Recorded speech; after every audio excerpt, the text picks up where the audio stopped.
Champagne is a beautiful thing, but have you ever felt slightly awkward about how to open it? Where do you point it? Are you going to spill it? Are you going to drop it? In this video, I'm going to show you how to open and serve champagne like a pro.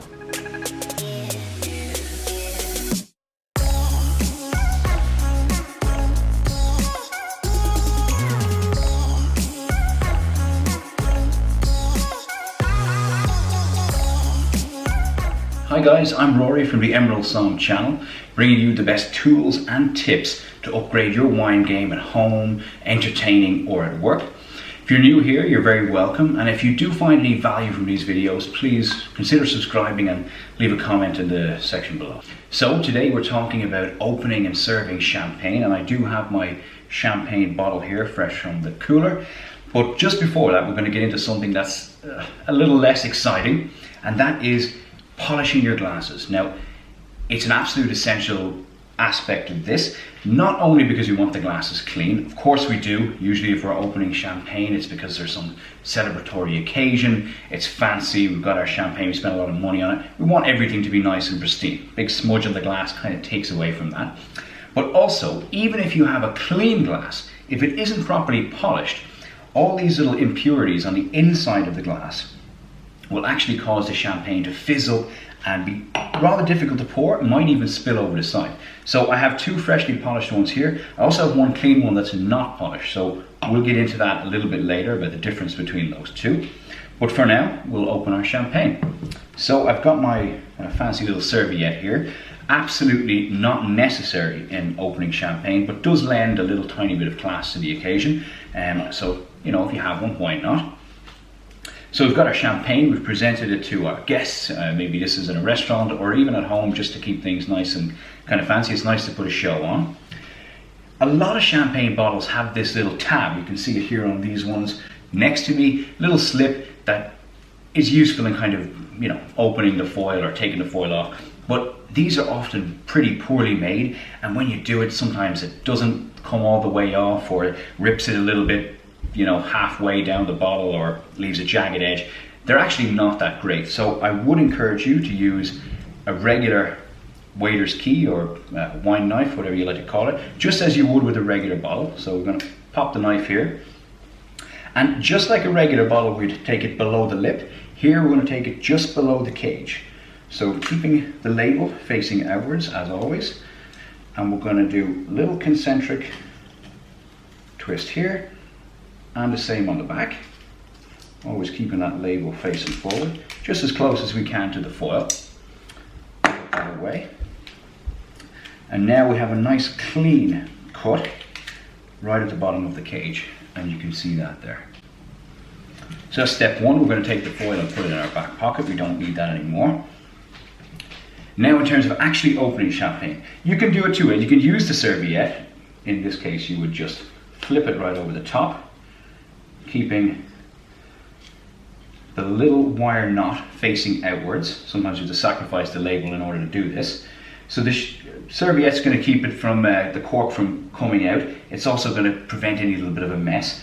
We would wrap the fingers around, keeping the thumb over the top of the cork, and then wrapping the index finger with a little bit of purchase on the cork. Now, we can do it without the serviette as well, and most people probably won't use a serviette, so I'll demonstrate that in the video. So we have our label facing out for the guests. Turn it so we have our little wire knot exposed, wrapping the fingers around, thumb over the top of the cork, and we're going to twist anti-clockwise 6 times. 1, 2, 3, 4, 5, 6, and we're free. Give it a little wiggle. At this point, we never remove our thumb now from the top of the cork. There's a lot of pressure in here, about 5 to 6 atmospheres worth of pressure. And particularly if you've got a shaken bottle or a bottle that wasn't cooled in the correct manner, these can come straight off and it can be quite dangerous. It can be nice and fancy to pop or savor champagne sometimes, on occasion. But in reality, it's more than a little dangerous. It causes a lot of mess. You waste a lot of the nice, expensive champagne. And we're none of us Lewis Hamilton, nor have we won the Grand National, so save it for those occasions. This is the professional and kind of more impressive way to open. So again, we're keeping our thumb right on the top, wrapping the fingers around the neck of the bottle, and then our index finger is going to come across and touch the cork. Here, we're going to just keep a grip of the cork and twist the bottle. So very gently, little quarter turn left and right, just ease, so that the wine will open with naught but a sigh. And we have our bottle. I'm going to place that down. Nice to kind of display the cork for your guests, even if it's at home. So I'm going to pop this right here in a nice little fancy bowl. Might be a fancy dish or something. And we're going to take the cage in the back pocket, just like the foil.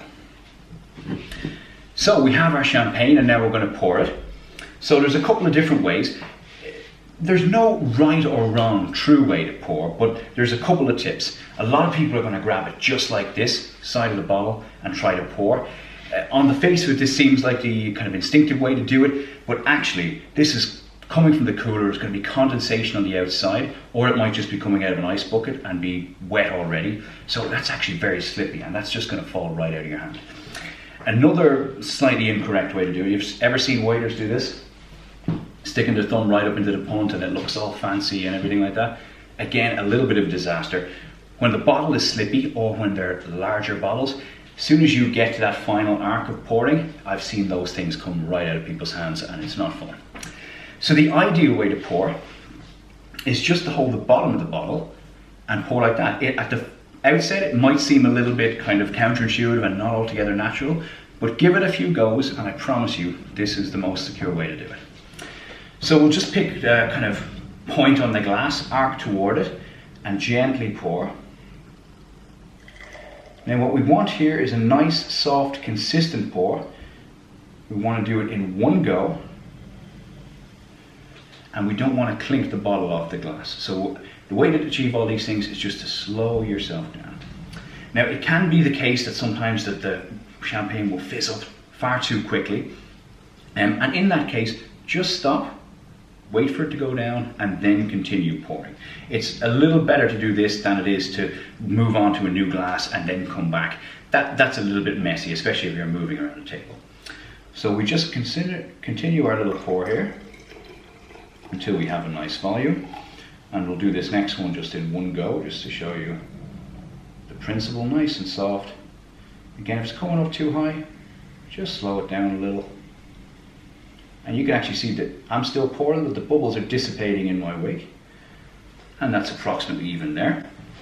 So you can see that's a kind of a nice typical way to pour it. Here is our impurity laden glass. And this is a little experiment. I hope I'm not talking spoof. But you'll see that this should fizz up rather a lot faster. Yeah, look at this. There's barely any champagne in there, and it's just come right to the top rather quickly. So that's just a little kind of a nice lesson in why we would polish our glasses, and here we have two absolutely beautiful glasses of champagne ready to be served. Okay, well, I hope that you found that useful.